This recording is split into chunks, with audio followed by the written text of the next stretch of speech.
যে আমি প্রথম কাজ যেটা করতে চাই, আমার ঠাকুরগাঁয়ে হিন্দু ও মুসলমান ভাইদের মধ্যে আমি একটা সম্প্রীতি তৈরি করতে চাই, একটা ভালো সম্পর্ক তৈরি করতে চাই।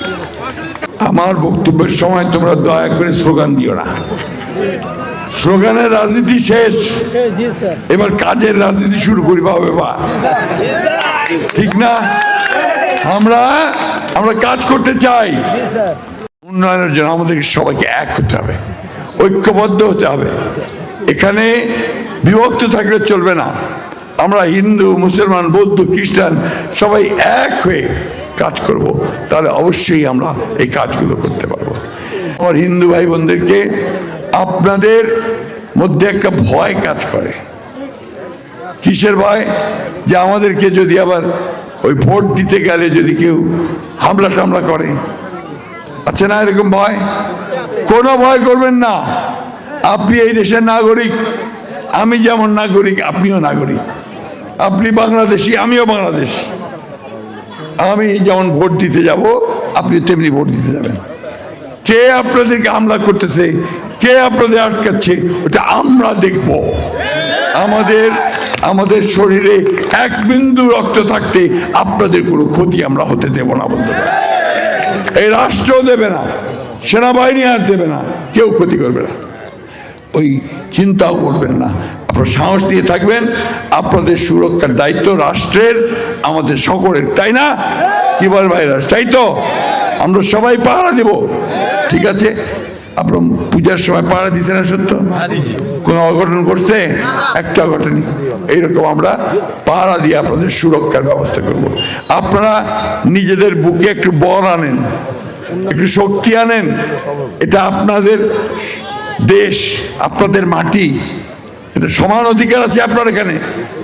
এই কথাটা মনে রাখবেন সব সময় মনে রাখবেন যে এটা আমার জমি, আমার দেশ, তাহলে আর আপনার কোনো অসুবিধা হবে না ইনশাল্লাহ।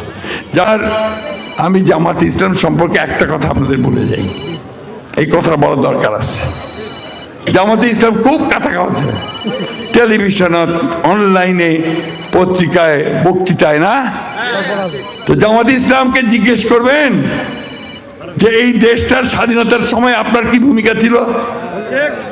1971 সালে আপনি কি করছিলেন? কোথায় ছিলেন? কাদের পক্ষে কাজ করছিলেন? এটা জিজ্ঞেস করবেন। 71-এ এই জামাত ইসলাম পাকিস্তান হানাদার বাহিনীকে সাহায্য করছিল। আমার মনে হয় এই এলাকার লোকেরা ভুলে যান নাই।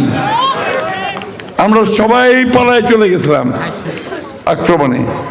কেউ মুক্তিযুদ্ধ করছে, আমি নিজে মুক্তিযুদ্ধ করছি। তখন জামাত এইখানে এই দেশে ওই পাকিস্তান সেনাবাহিনীকে সাহায্য করে আমাদের স্বাধীনতাকে বন্ধ করার চেষ্টা করছে। এই কথাটা ভুলবেন না।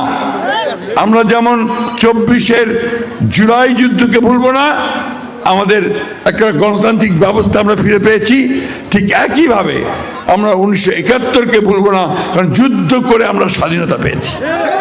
সেখানেই হিন্দু, মুসলমান, বৌদ্ধ, খ্রিস্টান আমরা একজোট হয়ে যুদ্ধ করছিলাম ভাই। সেই যুদ্ধ করছিলাম একটা স্বাধীন, গণতান্ত্রিক, অসাম্প্রদায়িক বাংলাদেশ পাওয়ার জন্য। সেই জিনিসটা সামনে রেখে আসেন আমরা সামনের দিনে তারেক রহমানের নেতৃত্বে দানের শীষে ভোট দিয়ে বিএনপির সরকার গঠন করতে সাহায্য করি এবং দেশকে উন্নত করার চেষ্টা করি।